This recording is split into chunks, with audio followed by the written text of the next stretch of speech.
Hello everybody.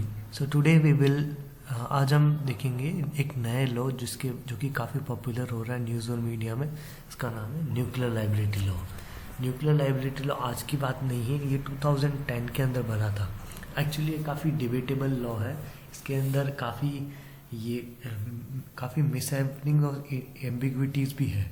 तो आज हम देखेंगे ये इतना चर्चा में क्यों है। तो रिसेंटली आपने देखा होगा कई सारे ऐसे न्यूज़ आर्टिकल जिसके अंदर बताया गया है कि गवर्नमेंट अभी प्लान कर रही है न्यूक्लियर लाइबिलिटी लॉज के अंदर अमेंड करने के लिए, क्योंकि इससे अभी यूएस हमारे प्राइम मिनिस्टर यूएस विजिट पे जा रहे हैं और उससे पहले भी फ्रांस की कंपनीज़ है, उन्होंने भी कई जगह इसमें इंटरेस्ट दिखाया है। तो what is the update regarding this और ऐसा अभी पॉपुलर क्यों है और ये एम्बिग्विटीज़ क्या क्या है, तो आज हम देखेंगे। तो देखिए, इसके लिए सबसे पहले अपन को जाना होगा 2010 के अंदर। 2010 के अंदर क्या हुआ था कि एक नया लॉ बनाया गया था, न्यूक्लियर लाइबिलिटी लॉ। उसके अंदर हुआ ये था कि in case of any miss happening, suppose कोई भी न्यूक्लियर पावर प्लांट है XYZ लोकेशन पे, और मान लो कि इसमें कुछ मिस हैपनिंग हो जाती है या फिर कुछ न्यूक्लियर डिजास्टर हो जाता है, तो in that case who will be the one responsible for it, who will pay in case of any miss happening और मिसट्रस्ट।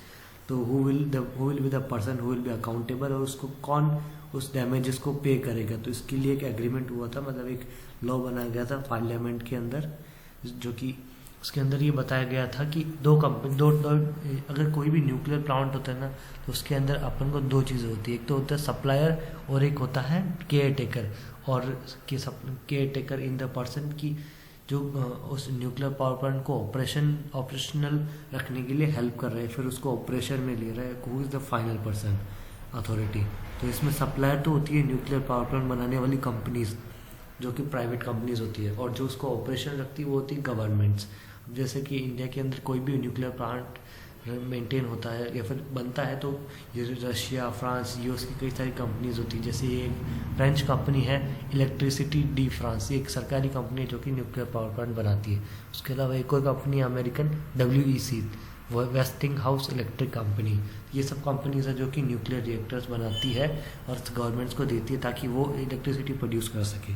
तब ये इसमें प्रॉब्लम ये हुई कि न्यूक्लियर लाइबिलिटी लॉस जो कि 2010 के अंदर आया, उसके अंदर ये लिखा था कि in case of any miss happening, अगर कुछ भी प्रॉब्लम हो जाता है या फिर न्यूक्लियर डिजास्टर हो जाता है, तो इसमें it will be the whole responsibility of the supplier only. जो प्राइवेट कंपनी है जिसने न्यूक्लियर पावर प्लांट बनाया है, उसी की लाइबिलिटी होगी और उसी को देना होगा। सप्लायर हैज़ टू पे द फुल अमाउंट। और इसके अंदर गवर्नमेंट ने एक्सटेंसिवली सारी की सारी जो अकाउंटेबिलिटी है प्राइवेट कंपनी को दे दी थी। तो इसके बेसिस पे जो कई सारे जो MOU साइन हुए थे, जैसे कि ये लॉ 2010 में बना था, तो 2010 से पहले कई सारे MOU साइन हुए थे एक फ्रेंच कंपनी से, जैसे कि मैंने बताया EDF, that is electricity D France के साथ में। तो उसे एक MOU साइन हुआ था 2008 में, जो कि इंडियन कंपनी अरेवा के साथ में किया था कि वो इंडिया में आके 6 EPR 1650 वर्जन का स्मॉल न्यूक्लियर रिएक्टर बनाएंगे, जो कि बनेगा महाराष्ट्र में, एक्चुअली महाराष्ट्र के जयपुर में। लेकिन वो बन नहीं पाया क्योंकि प्राइवेट कंपनीज चाहती थी कि वो प्राइवेट कंपनीज का ये कहना था कि अगर कोई भी टेक्नोलॉजिकल एस्पेक्ट में अगर कोई प्रॉब्लम होता है, वहाँ से अगर कुछ भी ब्लास्ट होता है या फिर न्यूक्लियर मिसहैपनिंग होती है, अगर टेक्निकल साइड या फिर उनके बनाए हुए किसी मॉड्यूल की तरफ से दिक्कत होती है, then they are liable to pay, okay they are ready. But if there is a operational error और there is under miscommunication error by the day to day staff, then they won't be liable. उनका ये कहना था कि अगर technological कोई अगर problem है, then supplier has to pay, but if operational error है तो government has to liable, government has to pay. और यही चीज़ एक अमेरिकन कंपनी का भी कहना था, American wasting house company WEC। तो उन्होंने भी एक आंध्र प्रदेश के कोवाड़ा में 2012 के अंदर एक MOU साइन किया था, जो कि आंध्र प्रदेश के कोवाड़ा में ही एक स्मॉल मॉड्यूल रिएक्टर बनाने वाले थे। 6 स्मॉल मॉड्यूल रिएक्टर बनाने वाले थे, नॉट ओनली 1। लेकिन उन्होंने भी अपना MOU, अपने जो भी टॉक्स थे गवर्नमेंट के साथ में, रोक ली, because they were also not happy with whatever this nuclear liability law. तो इसके चलते कई सारे ऐसे भी थे जो कि हमारे न्यूक्लियर प्रोजेक्ट्स थे वो हॉल्ट हो गए थे। तो what is the next update, तो इसके लिए फिर इसके लिए फिर कई सारी टॉक्स भी होती गई। 2015 के अंदर भी कई सारी न्यूक्लियर कंपनीज थी, उन्होंने एमओयू तो भेजा लेकिन न्यूक्लियर लायबिलिटी लॉज उनको भी पसंद नहीं आया। तो अब न्यूक्लियर लायबिलिटी लॉज उनके भी आउट ऑफ रीच में था और वो चाहती थी कि इसमें कुछ अमेंडमेंट हो। तो अभी रिसेंटली हुआ ये है कि हाँ, तो इसके अंदर कई, जैसा कि बता सकता हूँ कि 9,900 मेगावाट्स का प्रोजेक्ट को हॉल्ट में डाल दिया गया है। एक महाराष्ट्र 6 न्यूक्लियर पावर रिएक्टर्स थे जो कि महाराष्ट्र के जैतपुरा में बनने वाले थे। और उसके अलावा एक इलेक्ट्रिसिटी डी फ्रांस की थी कंपनी जो बना रही थी।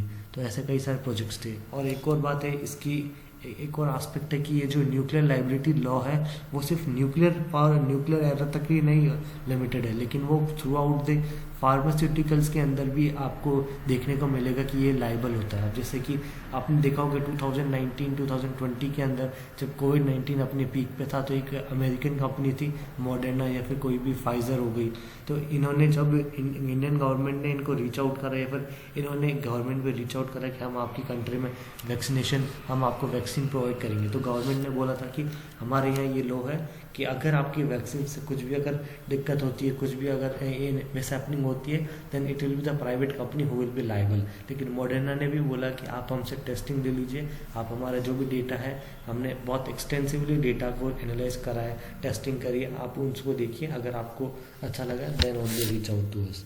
Moderna is not liable to pay. आप यही चीज़ अगर आप, तो आपसे ये पता चलेगा कि न्यूक्लियर रिसर्च के अंदर ही नहीं बल्कि फार्मास्यूटिकल्स के अंदर भी न्यूक्लियर लायबिलिटी लॉ वर्क करते हैं, लायबिलिटी लॉज वर्क करते हैं। उसके अलावा liability law is not limited to the nuclear but also it to the pharmaceutical era as well. तो इसके अलावा एक इंटरनेशनल लेवल पे कन्वेंशन भी है, उस कन्वेंशन का नाम है supplementary convention that is nuclear disaster. इसको इंडिया ने रेटिफाई भी किया। अब सी यहाँ पर हिपोक्रेसी आती है कि कन्वेंशन और सप्लीमेंट्री कॉम्पनसेशन CSC जो कि 1997 में इंडिया ने रेटिफाइड भी किया था और साइन भी किया था। इसके अंदर ये लिखा है कि if any in case of any nuclear mishappening by the private company, अगर कुछ भी मिसहैपनिंग होती है देन होल लायबिलिटी नहीं होगी, it will be the shared liability. और इसके अंदर ये होगा कि लिमिटेड लायबिलिटी अवेलेबल है कि आप प्राइवेट कंपनी को 100% लायबल नहीं कर सकते। लेकिन जो इंडिया का जो न्यूक्लियर लायबिलिटी लॉ था जो कि 2010 में सिविल लायबिलिटी न्यूक्लियर लॉ, उसके अंदर तो होल लायबिलिटी सप्लायर के अंदर थी, जो कि उसमें ये भी लिखा था कि अगर कुछ भी प्रॉब्लम होती है या फिर in case of any mishappening तो प्राइवेट कंपनी को एक अमाउंट देना होगा मिनिमम 1500 करोड़ का। और इन केस अगर गवर्नमेंट चाहती है कि ये अमाउंट कम है या फिर ज़्यादा चाहिए तो इसको एक गवर्नमेंट और भी लॉ है कि 2100 to 2300 करोड़ तक भी इंक्रीज कर सकती है, जिसको अब 300 मिलियन के स्पेशल ड्राइंग राइट्स भी बता सकती है। स्पेशल ड्राइंग राइट्स क्या होते हैं इसको हम नेक्स्ट किसी और लेक्चर में देखेंगे।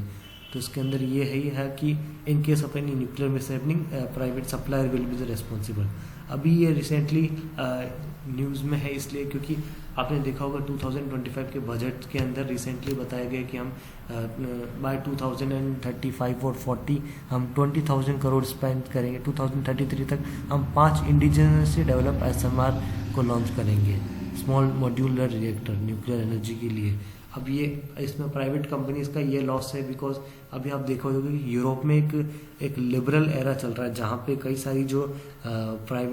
सारी जो लोग हैं वो चाहते हैं कि न्यूक्लियर एनर्जी काफ़ी एक डेंजरस एनर्जी और हम उससे दूर पे जाएं और हम ज़्यादा एक बेटर सस्टेनेबल एनर्जी की ओर जाए, ताकि solar energy, hydro power energy, hydro thermal energy, इनमें ज़्यादा फोकस करें।